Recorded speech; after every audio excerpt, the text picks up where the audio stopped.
Oh god, my room is so hot currently because I don't have a fan right now and it is 103 degrees outside, so this is going to be a fun one to record. After playing incredibly slow-moving story and character-focused jank games, I couldn't help starting to feel a little bit jaded and dragged down. So, I went looking for something to spark my interest. Something to make me feel alive for just a few more hours. I decided to check through my Steam backlog, an endlessly growing and never-ending hell of punishment that refuses to ever let me have a moment of peace in my life because I am an oppressed gamer, and as such, I must game, for it is my purpose. Anyway, looking through my Steam list, I decided I should find another game to play as I just finally finished 200 hours or so in Witcher 3, and I finally felt the weight on my soul lifted from that. Looking through my list, I decided, hey, fuck it, let's play Thief Gold, only to find out that, oh boy, the Steam port of it was absolute booty, and I was too lazy to fix it at the time, so I'll just do that later, I guess. I do want to do it eventually, but that's a lot of work to get that to work, correctly. Instead, I decided to roll the dice and pick a game I had been meaning to get around to for quite a while. The title I heard was pretty good and knew very little about, besides that it was a brutal, quick, and a hell of a lot of fun. Tired of playing games that neglect gameplay or have parts missing from them, I just wanted a short little game to reinvigorate me, something to make me feel inspired and make me feel badass in combat. Thus, I happened upon it, the very title of this game in the video, so it's not really a surprise, but fuck it, I played Ruiner and I goddamn loved it so much I had to make something about it. Ruiner.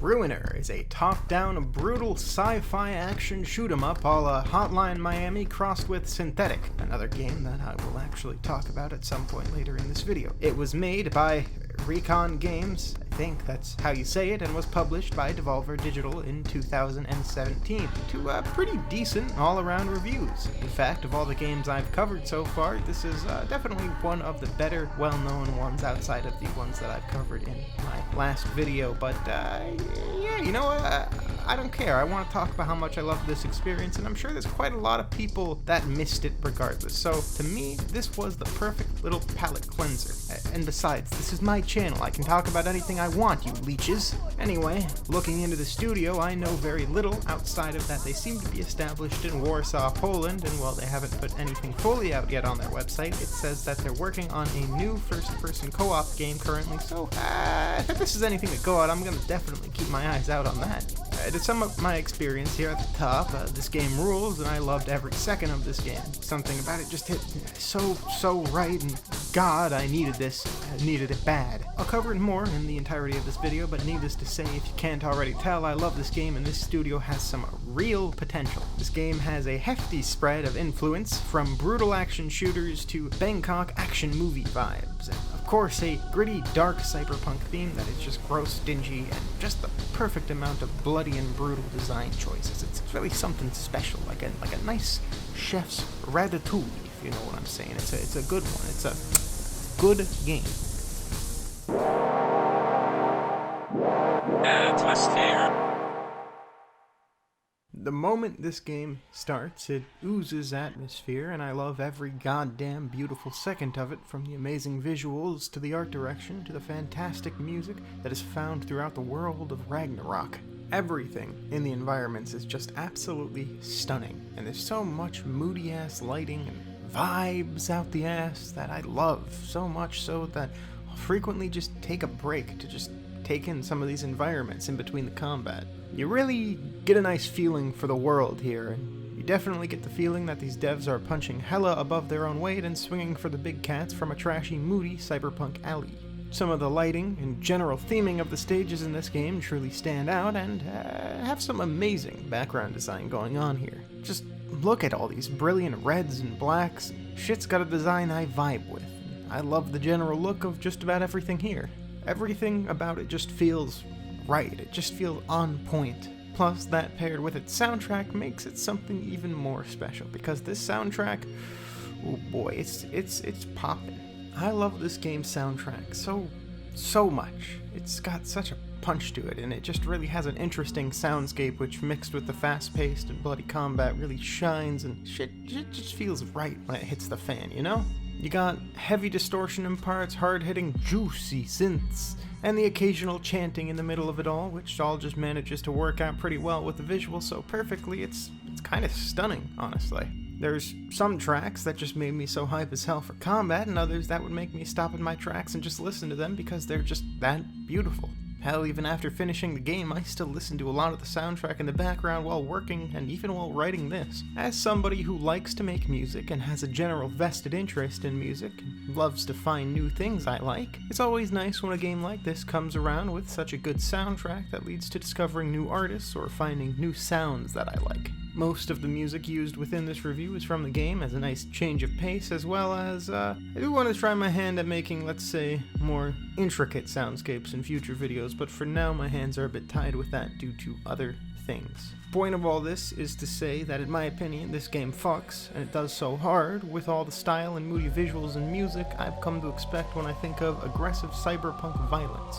This game has its ideas on lock pretty damn well, and in my opinion, well, it's not like perfect in every way. It's you can tell the team cared about the idea and tried pretty damn hard to put out something there into the world that they really liked and were inspired by. I hope to see either more in this world or in the future something from this team that is equally as stunning and inspired like this next time around, because I really do hope this is not the last we see of this world or this team. Gameplay. I just love how this game plays.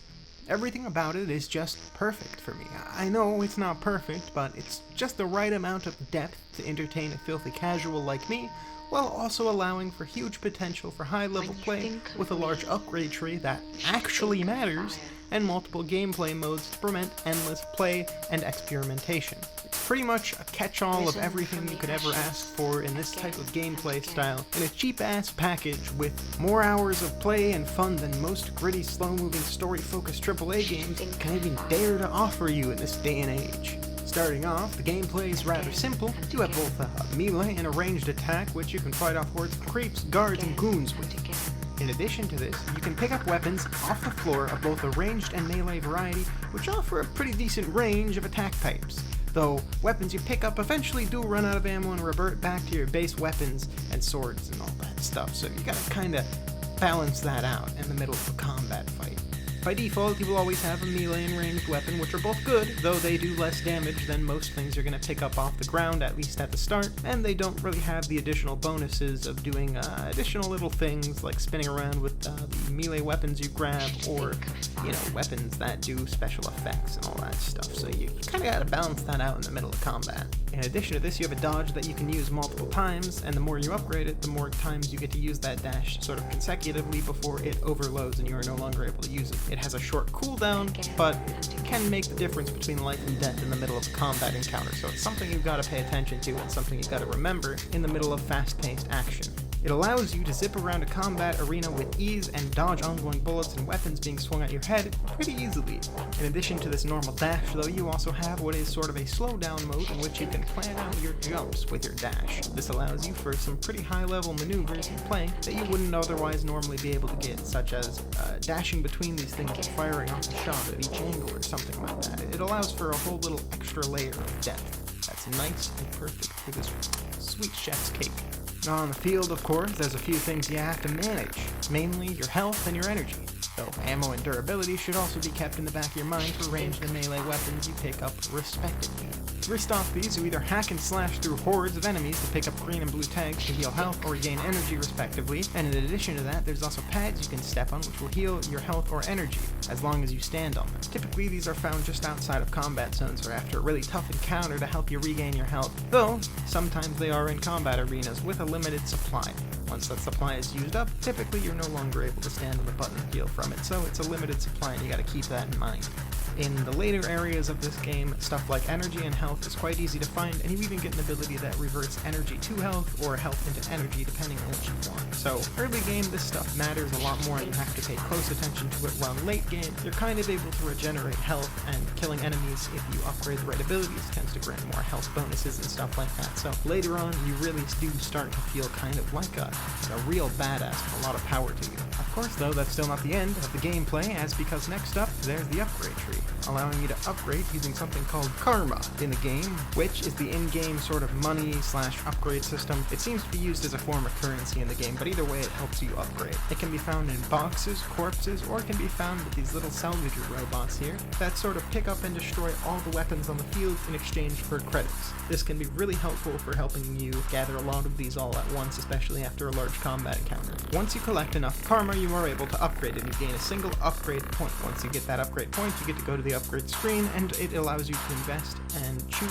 which ability you would like to invest in. There's a whole bunch to choose from, and generally they actually tend to have a pretty large range and large difference between them each. I'd say each of these are pretty unique, and it really does depend on your gameplay style, what you really need. I can't really say that any of them are explicitly, say, better than the others, because by the end of the game, it really just does depend what you want to use, and when you get into some of these combat encounters, you're going to be respecking pretty quickly anyway. One of the things I do like most, actually, is pretty much what I just mentioned. The fact you are able to kind of respec on the fly without actually needing to, say, press anything or set anything to defaults. You can just remove points from a tree, put them into another if you need them for, say, a really hard encounter, a boss fight or something like that, or if you just want to try out something new or a new gameplay style, and I think that's really neat. It allows you to have a lot of freedom and only upgrade the things that you actually want to use, not really worry about everything. Of course, if you did play this game multiple times with multiple New Game Plus modes, you would be able to upgrade everything, though the first time around, generally it's not possible unless you spend a lot of time in the arena. The types of upgrades range depending on each skill or ability you are upgrading, with many upgrades having multiple different versions that you can unlock over time.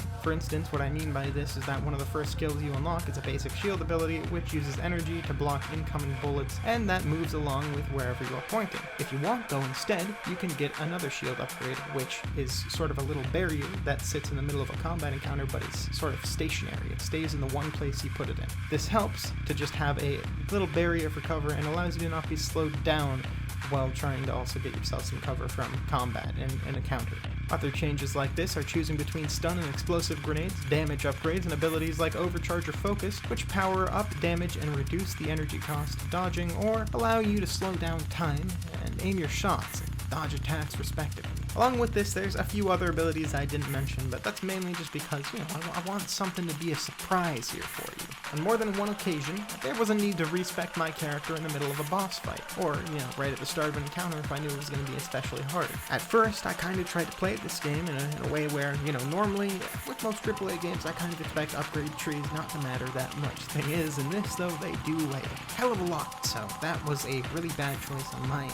After respecking, though, I kicked the boss's ass and actually stood a fair shot in combat. It was way easier that way. It was still a hard fight, but it was better because of the fact I respect and actually planned for it accordingly. This is really nice because it sort of allows you to have a mobile on-the-go difficulty slider in addition to the actual game's difficulty. So if you're having trouble with a boss fight, all you need to do is pull things out of a category you don't really use and put them into a category you do. I really wish every game with an upgrade tree like this had respecable options, especially if it's going to be an upgrade tree that actually matters a ton like this. Now, a lot of AAA games do just put upgrade trees in and they don't actually make them matter a ton, and that sucks, but this is one of those cases where it definitely does matter, and it really does feel unique the more you upgrade, so it's a nice little experience. Outside of the main story, though, there's a few other gameplay modes with both the speedrun and arena modes to play after you complete your first playthrough, or even before you complete it if you really want, in addition to a New Game Plus mode, all of which add just a bit more replayability and playtime to this game if you're somebody that enjoys the combat and the system specifically for this game. Speedrun is a mode to play if you're all about combat and not the story, cutscenes, or the in-between sections of wandering around Ragnarok.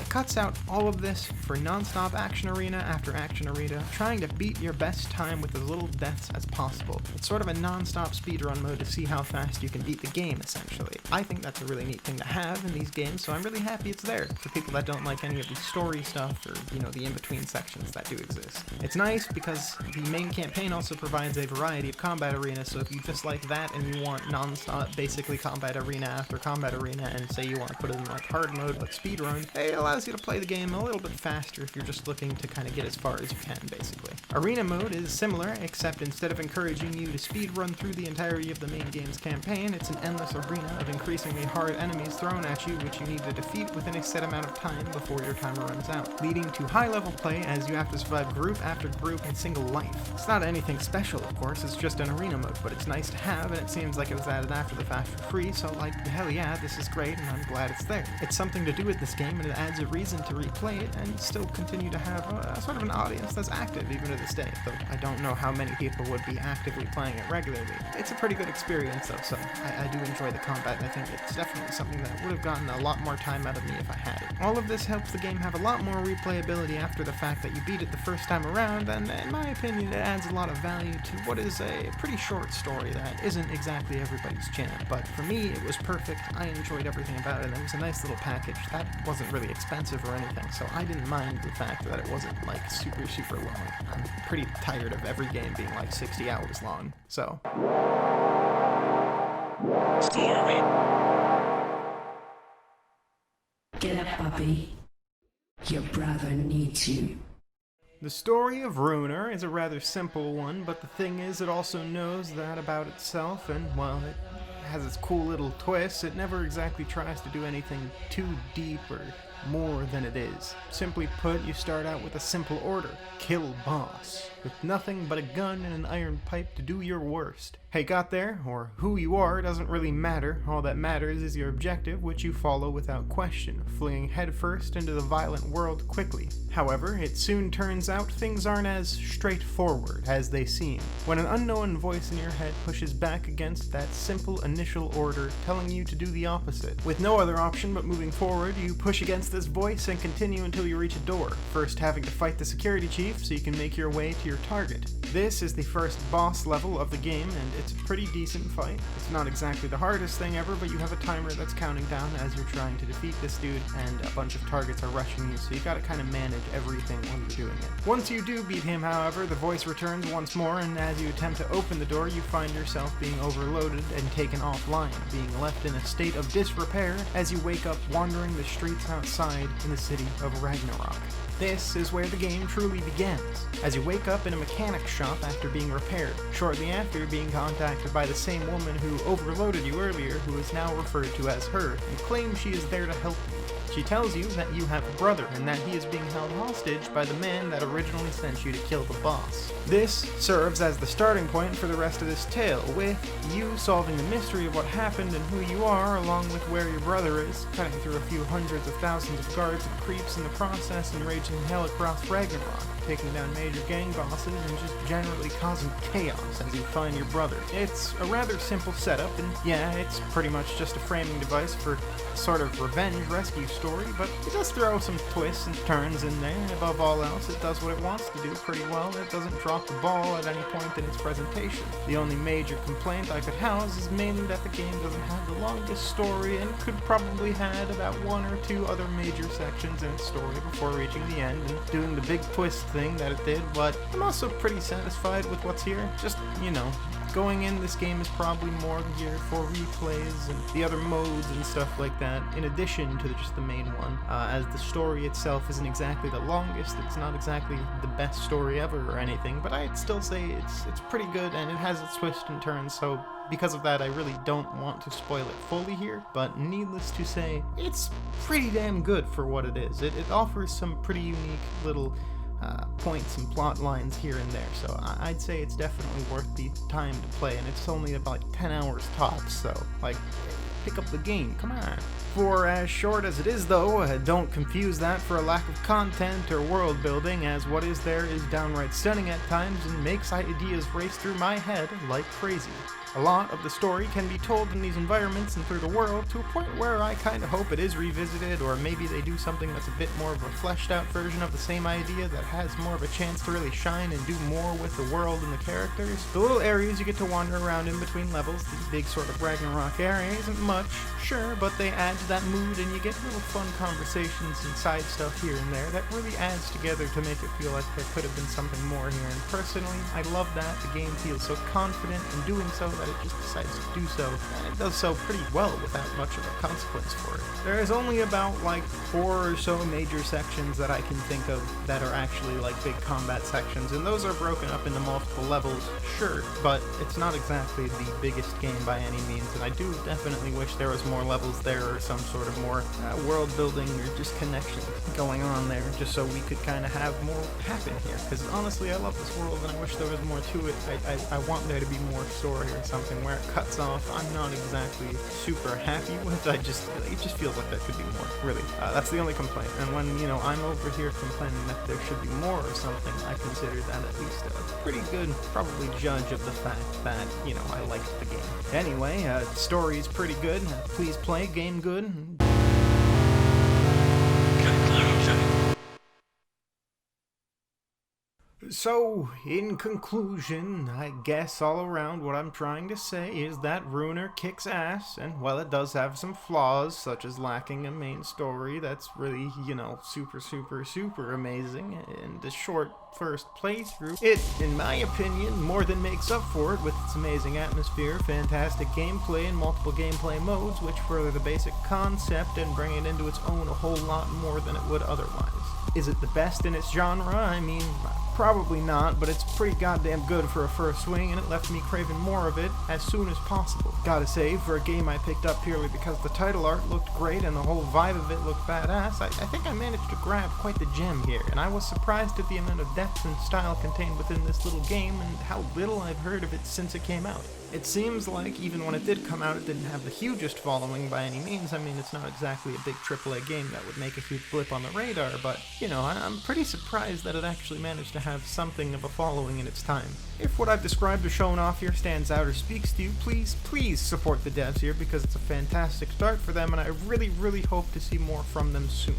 Recently, it seems like they're making a new project that's a sort of similar co-op type, chaos type shooter like this, where, the fast-paced action and all that stuff. So if it's anything like this with the amount of love and style and focus towards the gameplay that was poured into Ruiner, I could really see it taking off and being pretty well received, as long as people know it actually exists. So let's just hope there's enough marketing behind it to make that happen. Really though, I do feel like Ruiner gave me a lot of what I craved after a period of depression and kind of longing for something more in the current climate. Things are a bit chaotic right now, and it's always depressing and shitty every day as things spiral into chaos, but Ruiner, it just felt nice to be kind of overpowered and strong and, going through hordes of enemies for a short time. Yeah, it's not the best game ever, but, at the same time, it feels good, it's fun, and it's original enough that I was pretty happy with it, and it gave me a nice little dash of that cyberpunk sort of gritty vibe that I wanted at the time. I'm a big fan of this type of style, as you probably get from my video intros and outros and everything I do on this channel. I'm a big fan of everything to do with this, so, Ruiner to me is kind of the perfect little assimilation of everything I could want condensed into one game. For me, that's perfect, and it was kind of just what I needed after everything going on. I know I did the show last time where I did a whole bunch of games all in a row like that, but Ruiner really stood out to me enough that I felt I had to talk about it in some larger degree just by itself, and while I didn't go in depth about its story or anything like that, I think that most of all this game is probably more known because of its gameplay, and that's fine, but I enjoyed it. I enjoyed it a hell of a lot more than I thought, and I want other people to enjoy it too. Anyway, like and subscribe and share. That's the end. Totally end. Nothing else after this. Look, here's the end card and everything. This is it. Yeah, goodbye. Follow me on Twitter and all that stuff. Yeah, totally. This is the...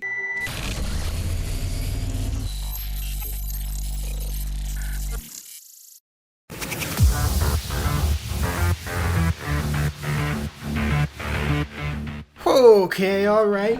Alright, I know, normally by now I'd end the video, and I put a lot of work into this one talking about a single game because I was passionate about it, and it ignited something within me, but there's another game that playing Ruiner recently got me back into that, if you haven't heard of, falls into a very, very similar place for me. This little ditty of a game is called Synthetik, and this game fucking rules. If you haven't heard of Synthetik, which is quite possible, it's actually quite basic in its nature as an action shooter, but the thing is, it does what it does so incredibly well that it is stunning and amazing for everything it gets so perfectly right. Much like Ruiner, it knows what it is, and it makes that the focus. However, at the same time, this game focuses way more on replayability and non-stop roguelike gameplay, which creates that really unique loop of gameplay where you are always trying to have a new experience or trying to survive. There is no story, and there is no real endgame, so it's just a matter of surviving long enough and having the best possible run that you can have, unlocking new abilities and weapons after each run, and finding new things each time you go through.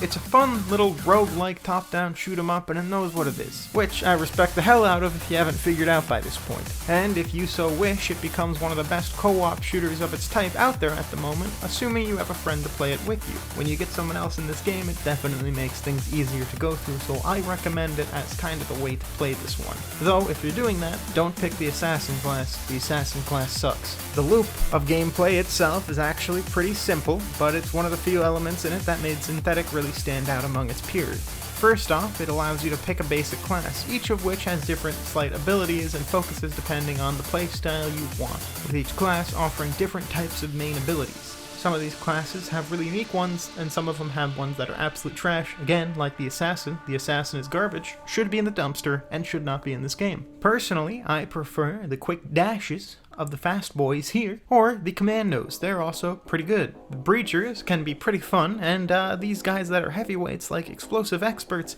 are not so fun to deal with in my opinion, but some people probably like them. However, the assassin continues to be trash. After selecting classes, you get to equip secondary abilities and different types of starting weapons for your run, such as your gun and your pieces of starting equipment. There's also modifiers like difficulty and research, which add additional bonuses and handicaps depending on what you want out of the experience. You can make the game harder as you wish, or easier depending on what you don't like. Once you get into the game though, that's where Synthetik really starts to shine, because pretty quickly you'll notice something is different with its gameplay as compared to something like Ruiner or other type of games of this kind of category. And that something is its reload system. See, the thing that makes Synthetik stand out the most is the utter chaos you feel when in combat and as you're being fired upon while you're trying to manage health, your energy, and your ammunition, all while being under fire, generally in the heat of the moment, where one bad decision can lead to death. The biggest thing here that stands out though would be the reloading and weapon jamming system in this game, which can lead to death or possible loss of ammunition because you don't learn how to master it fast enough. Once you do though, it's generally pretty easy to understand. You just kind of have to press a bunch of buttons all at the same time, and that gets confusing.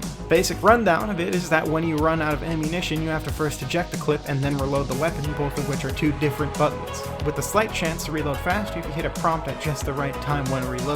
When you eject a clip early enough, you lose the ammunition in that clip. So if you're using, say, a special weapon or something like that, you're discarding ammunition, especially if it's a gun with limited ammunition. This doesn't matter that much with pistols, especially in the early rounds when ammunition is plentiful, but later on it starts to become kind of an issue when you have weapons that don't have very much ammo, can't carry very much ammo, and you're willing to just kind of deal with the fact that you only have about 3 bullets in that chamber when you need to reload soon. It quickly turns into a mind game in which you have to consider when the perfect time to reload is. Is it best to reload inside of combat after you've gotten a few shots off just to save ammunition, or before combat and waste that ammunition? On top of that though, there's the addition of the jamming system, all of Far Cry 2, which I know it's not the only game to have it, but it's the only one I can remember at the moment that does. Which I seem to be the only person that doesn't actually mind. It adds an extra level of chaos when in the middle of combat, when your weapon just seems to misfire randomly and leads to you kind of having to reload as soon as possible while taking fire, making you run into cover as soon as possible, and generally discouraging rushing headlong into massive groups and instead taking them out one by one instead when possible. On the field, you can also buy weapons and ammunition beyond just your current starting weapons, as well as machines to buy buffs and upgrades to your current equipment as you run through the gauntlet. You proceed floor after floor with the option to pick easy or hard levels occasionally, both of which offer differing levels of gear depending on the difficulty that you have selected, with the best stuff being typically locked behind those harder levels.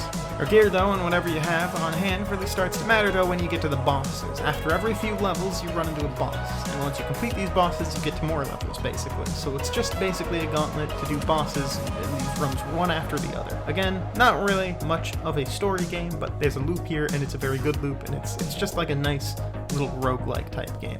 The loop here is generally fantastic, and as it reminds me very much of Ruiner, I felt I had to at least mention it. After all, might as well just have this episode be about as high impact and out there as possible in terms of games like this. Synthetik is the perfect game to pick up if you enjoy the idea of Ruiner or are just looking for a game that is similar but is more focused on the gameplay aspect of it. Ruiner focuses a lot more on the visual and atmosphere side of things, as well as trying to tell a story. It basically tries to be somewhat of a AAA game that is not a AAA game, so a AA game on a budget basically. Synthetik though, on the other hand, is very much just a game that knows what it is, does what it does very, very well, and continues to make that loop its main priority. They're both pretty cheap at this point, and the teams that make both are incredibly talented and very good and deserve the reward of making these games, so I would say support both if you can, but if you really, really want one or the other, it's really just a matter of picking what you want more. Ruiner, in my opinion, has a lot to offer, but it's also definitely more of a single player experience, and one that you're eventually going to tire out of despite its arena modes and everything else. Synthetik though is one that I've played consistently for about a year or so on and off now at this point, and it's one that I kind of return back to when I need it. It's something that's always installed on my computer that I do return to because it's a fun kind of endless roguelike experience. So if that's more your liking, I really, really do recommend Synthetik as well. If you're getting into Synthetik, definitely feel free to try out all the classes and stuff. I mean, it's a game that has pretty much endless play, so you can try every single class to see which one is towards your liking. For me, I prefer things that are faster, and as the assassin is trash, I generally pick the ones that aren't the assassin, so anything else besides that for me is good. All I'm saying with both of these games is there's a lot of difference in the play style. Synthetik definitely offers more of an experience that can last kind of endlessly, whereas Ruiner does eventually, in my opinion, have sort of a brick wall that you reach after playing for a few hours. And while I think it's worth the price of admission, I can't deny the fact that it's not exactly an endless game that you can play forever and ever. Anyway, at the end of the day, what you like is what you like, and if you like the idea of Synthetik, definitely go for it. It's been described in other videos, probably much more in depth, but I just wanted to sort of highlight it here as well because, well, kind of love this game. Kind of love it. I keep going back to it. It's really, really good. I mean, this is sort of just an excuse to let me show off some Synthetik gameplay, because Synthetik gameplay just looks really good. It feels good, it looks good, everything about it is just good. It doesn't nail the aesthetic as hard as like Ruiner does in my opinion, but I still like it for what it is, and I do like the look of it. It looks kind of weird and unique, and I think it's fun still. Conclusion. Okay. Well, yeah, sorry about that. I lied about the conclusion the last time, but yeah, for real this time. Thanks for vibing for me for like 30 minutes or so as I talked about games I like. I'm glad that some people like to hear me rant and stuff, and yeah, I don't know, shit's an outlet at this time, and yeah, all things considered, I'm gonna continue to put these out there as best I can, because right now things outside are, less than ideal. Anyway, the voices in my head are telling me to leave this thing be and to move on, so yeah, I'm gonna need to wrap up soon here. I wouldn't want those voices to get too loud. Last time they got loud, it resulted in a few accidents that really didn't need to happen. That was a tragedy. Anyway, subscribe to this and also to my twitter.com feed. I never really use it, but hey, I'm trying, kind of, at least. Really trying to, like, be more regular and stuff, so I'll try not to spend all my free time playing games that I'm not going to cover on this channel and watching far too many David Lynch interviews, but you know what? I'm out there trying, man. I'm trying. By the way, you seen the jar? You seen David Lynch's jar? Good shit, that jar, yeah. Anyway, this feels like it's a random chaotic mess, like I'm kind of going insane. I do feel like I'm generally stuck inside this house when I cannot leave. It's not great. I'm going a bit stir crazy, I would say. Well, it's a good thing that I guess I got some sort of outlet with these games, because otherwise, A guy could go crazy, you know, just go a little bit crazy in one of these places, one of these situations, you know, they were all alone with nothing to do. So, you know, it's a good thing I got this outlet, right? Good thing I got you, because you care about me, right? You care. Yeah, you care about me. You love me. Yeah. Alright. That's, anyway, that's that. So, subscribe again, please, for the love of God. I want to be successful. Please, support my endeavors and yeah. Okay. Goodbye. Yeah.